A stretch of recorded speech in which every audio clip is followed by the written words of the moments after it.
Salut les gars, je profite d'une petite balade dans la jungle de l'île de la Digue aux Seychelles pour faire une deuxième petite vidéo sur la quatrième vague de thérapie cognitive et comportementale qui traite des aspects quantiques sur lesquels j'aimerais réfléchir.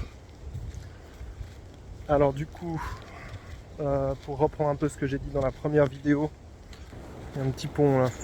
Pour reprendre un petit peu ce que j'ai dit dans la première vidéo, donc avec la première vague comportementale, on est plutôt au niveau de la physique newtonienne, comme l'explique Joe Dispenza dans son livre, où on est dans les causes à effet. Donc dans cette vague-là, on s'attend à ce que le comportement soit prédictible, on s'intéresse qu'aux conséquences du comportement et ses tenants et ses aboutissants. Et là-dedans, on essaye d'interférer sur l'extérieur pour avoir un effet à l'intérieur. Et par exemple, avec une phobie, en faisant en sorte de laisser le stimulus qui fait peur, je sais pas, une araignée ou quelque chose comme ça, suffisamment longtemps, on s'attend à ce qu'en changeant cet extérieur qu'on évite constamment, on ait un effet sur l'intérieur et on soit plus calme en présence des araignées. Avec la deuxième vague, là on va commencer petit à petit à s'intéresser à changer l'intérieur pour avoir un effet sur l'extérieur avec la thérapie cognitive. Du coup, dans cette vague-là, on va utiliser les principes stoïciens. Par exemple, Épictète qui disait si quelque chose te trouble, ce n'est pas la chose en elle-même qui te trouble, mais le jugement que tu en as. Du coup, ce qu'il y a à l'intérieur de ta tête, ce qui est en toi, qui te trouble. Et tu peux changer tes pensées par rapport à ce qui te trouble, pour que ça ne te trouble plus et du coup avoir des résultats différents dans le concret, dans le réel, dans l'extérieur. Donc par exemple, quelqu'un qui a un biais cognitif de tout ou rien, de noir ou blanc, qui va se dire soit je suis le premier, soit je suis le plus nul, bah, il va être deuxième et puis il va se sentir super nul. Donc là, on va essayer de remettre en question cette croyance, soit je suis le premier, soit je suis le plus nul, en faisant par exemple les arguments pour et contre de la croyance. Je fais une petite pause parce qu'il y a des gens devant. J'ai envie d'être tout seul dans la nature sur la vidéo. Donc on va essayer d'assouplir en faisant les croyances pour, en faveur de cette croyance, soit je suis le premier, soit je suis nul. Et les croyances en défaveur, les arguments en défaveur de cette croyance, en espérant que la balance va pencher du côté que c'est faux, quoi. Qu'on se dise, par la logique, il y a plus d'arguments qui disent que soit je suis le premier, soit je suis nul, c'est faux. Parce que si je suis deuxième, par exemple, c'est très bien. Qu'est-ce qu'on a là? Le gecko vert. Peut-être qu'on va en voir.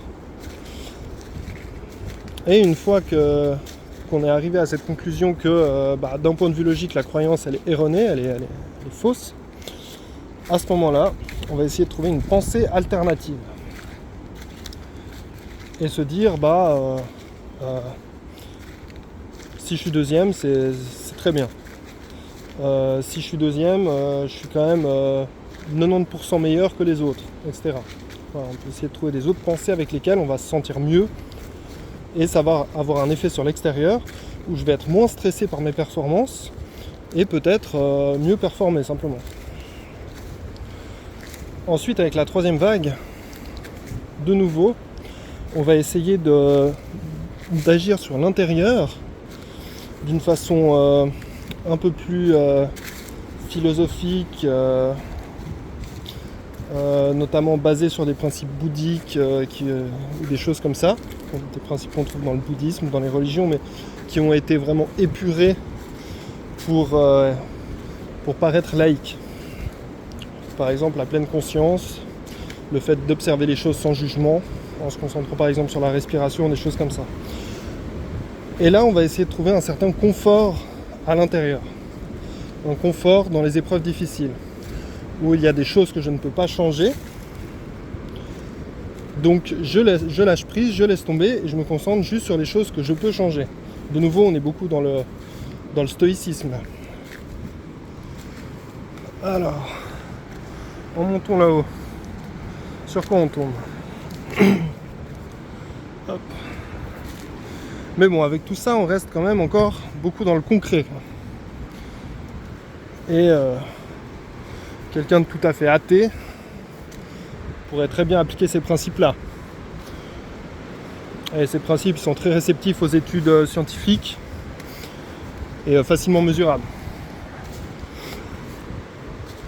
Ensuite, avec la vague quantique, là, on se trouve vraiment dans la croyance, l'espoir ou la foi. C'est vraiment l'espoir.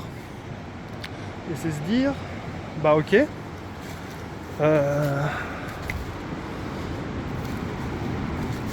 je suis pas sûr, par exemple, que je vais aller mieux, mais quand je m'imagine comment sera sa vie quand j'irai mieux, je me sens mieux.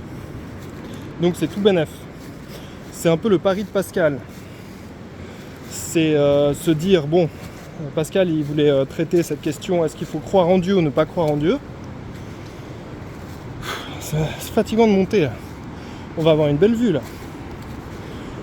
Et à cette question, il a répondu que c'était plus avantageux de croire en Dieu,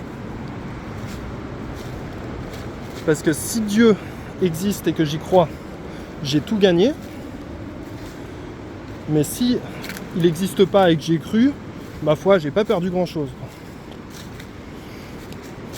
Alors qu'au contraire, si je ne crois pas en Dieu et qu'effectivement il n'existe pas, j'ai pas gagné grand chose. Mais par contre, si je crois pas en Dieu et qu'il existe, là j'ai tout perdu. Donc là, avec cette psychothérapie quantique, avec tous ces principes qui paraissent saugrenus, extravagants, qu'on peut lire dans les livres, avec les lois de l'attraction, toutes ces choses, l'existence éventuelle d'énergie quantique, de retour d'intention, en projetant des intentions dans l'univers, etc. Ça peut paraître bizarre, mais c'est un peu le pari de Pascal. Hop, on croise des gens.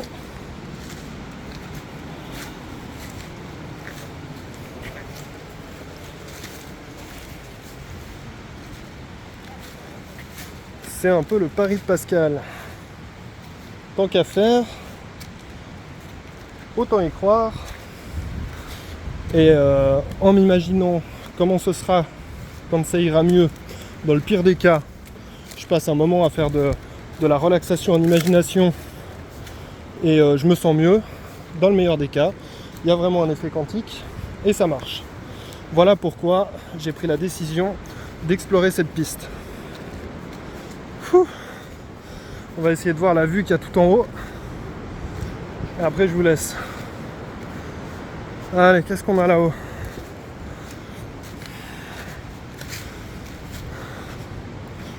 Monter un peu là-dessus là. Ah ouais. Si tu continues là-bas, tu vas à la plage de Anse Coco. Et là-bas, d'où je viens, c'est la plage de Petite Anse. Ok, allez. Sur ce, je vous laisse. A plus. Salut.